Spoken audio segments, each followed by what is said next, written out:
Greetings, loved ones. Let's take a journey. Today I'm talking about SeaWorld, and hopefully this will convince you to never want to go back to SeaWorld again.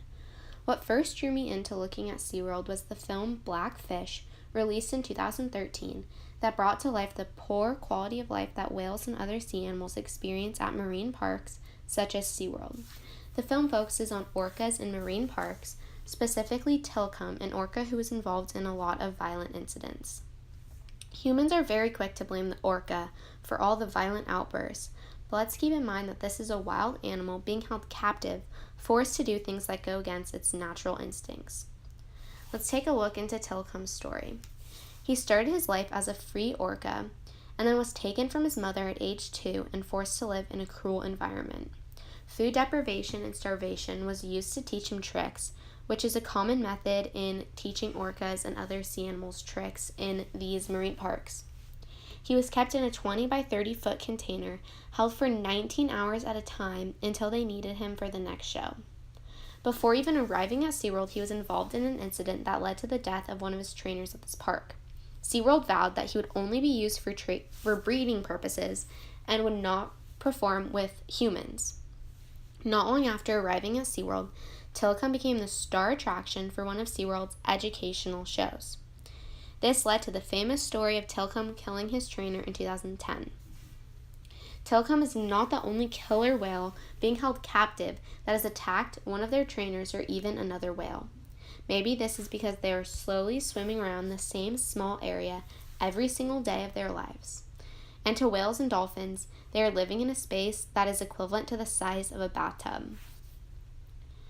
And SeaWorld misinforms the public on a lot of the facts about these orcas and their living environments. Whales and dolphins in captivity have much shorter lives and die of causes that they would have never in the wild. They say that whales live 25 to 30 years in their shows, which is true for whales in captivity, but in the wild these animals live up to 90 years.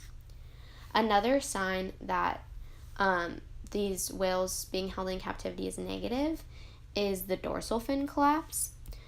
The fin collapse rarely occurs in the wild, but it's common for captive whales. This is because they are constantly being held in shallow water, so there isn't enough water to support their weight.